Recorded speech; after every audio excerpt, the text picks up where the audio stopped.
కోనసీమలో జగన్న తోటలో ప్రబల తీర్థం అంగరంగ వైభవంగా కొనసాగుతుంది. రాష్ట్ర ప్రజలతో పాటు అనేక ఇతర రాష్ట్ర ప్రజలు కూడా ప్రబల తీర్థం చూసేందుకు భారీగా తరలివస్తున్నారు. విదేశాల్లో స్థిరపడ్డ కొన్ని కుటుంబాలు వాళ్ళ గ్రామాల నుంచి కార్లు, బైక్లు వదిలి ఎడ్ల బండిపై ప్రయాణించి జగన్న తోట ప్రబల తీర్థం చూసేందుకు వచ్చారు. ఇదే విషయానికి సంబంధించిన మరింత సమాచారాన్ని మా ప్రతినిధి రాజు అందిస్తారు.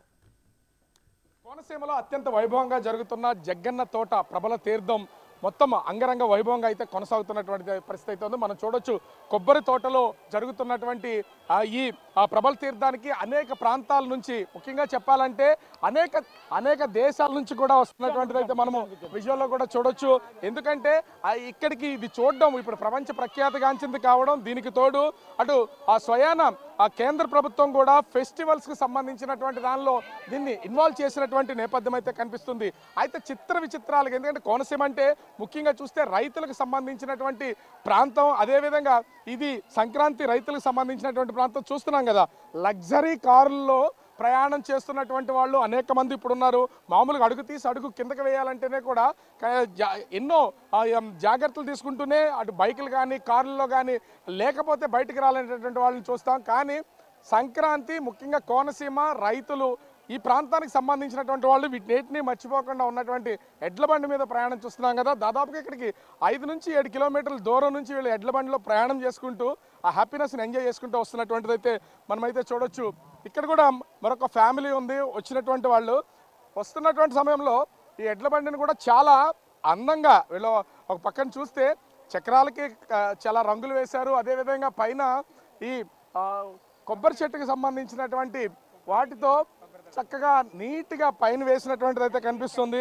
ఇక్కడ ఒక ఫ్యామిలీ కూడా ఉంది, తడికి కట్టినటువంటిది అయితే ఎక్కడికక్కడైతే ఉంది. ఎక్కడి నుంచి వచ్చారు మీరు? మేము ఆస్ట్రేలియా నుంచి వచ్చామండి. అంటే ఈ తీర్థానికి రావడం ఇదే ఫస్ట్ టైమా, ఇంతకు ముందు ఎప్పుడన్నా వచ్చారా? లేదు, ఫస్ట్ టైం అండి. యాక్చువల్గా మేము ఆస్ట్రేలియా వెళ్ళి 6 ఏళ్ళు అయింది.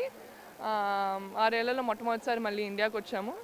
ఇంకా ఈ సందర్భాన సంక్రాంతి పండుగ కూడా ఈ తీర్థం అయితే చాలా ప్రాముఖ్యత చెందింది కాబట్టి అది కూడా చూసి వెళ్దామని అలా కుదిరిందండి. అసలు ఎడ్ల బండి మీద రావాలని ఆలోచన దేనికి అసలు? అంటే ఊరికే సరదాగానే వచ్చారా, లేకపోతే ఇంట్లో వాళ్ళు ఎవరన్నా ఇలా వెళ్తే బాగుంటుంది, ఒకప్పుడు మేము వెళ్ళేవాళ్ళం కదా అని చెప్పడం వల్ల వచ్చారా? అంటే రెండు పాయింట్స్ అండి. అంటే మాకు సరదా, పిల్లలం మాకు సరదా. ఇగో మా అమ్మగారు, మా అమ్మమ్మ గారు వీళ్ళు చెప్పిన కథలు కూడా విని, అలాగే కాకుండా మేము మా అమ్మక్క గారు పెద్దనాన్న గారి ఇంట్లో దిగాము. ఇంకా వాళ్ళు కూడాను యాక్చువల్గా అచ్చ తెలుగు పండగ సెలబ్రేషన్స్ మీరు ఎక్స్పీరియన్స్ చేయాలి అని చెప్పి వాళ్ళు ఆర్గనైజ్ చేసింది ఇదంతా కూడా. ఎలా ఉంది? రోజు ఆస్ట్రేలియాలో ఉంటారు, కార్లోనూ అక్కడ ఉన్నటువంటి బస్సుల్లోనూ ట్రావెల్ చేస్తూ ఉంటారు. ఇప్పుడు చూస్తూ ఉంటే ఎడ్ల బండి మీద ప్రయాణం, ఎడ్ల బండి ప్రయాణానికి సంబంధించి ఎట్లా ఉంది? ఎంతైనా ఇది డిఫరెంట్ అండి, రెండు డిఫరెంటే. ఎక్కువ ఎడ్ల బండిలో వస్తూ కూడా మేము మాట్లాడుకుంటున్నాం అంటే ఏదైనా సమపాలనలో ఉండాలండి. మీరు ఎక్కువగాను కార్లు, బస్సులు అంటే మీకు అది బోర్ కొడుతుంది. ఇది అయితే ఏదో డిఫరెంట్ ఎక్స్పీరియన్స్, అదైతే నేను చెప్పగలను. ఏం చెప్తారు అంటే మీ పిల్లలు కూడా ఆస్ట్రేలియా కల్చర్ ఉంది, 6 సంవత్సరాల నుంచి అక్కడే ఉంటున్నారు, ఖచ్చితంగా మాట మారిపోతుంది, ఆ తర్వాత ప్రవర్తన మారిపోతుంది, అన్నీ మారిపోతున్నాయి. కానీ వీళ్ళలో అదేమి కనిపించట్లేదు. అంటే పెంపకంలో అలానే ఉందా, లేకపోతే ప్రతిసారి చెప్తూ ఉన్నారా?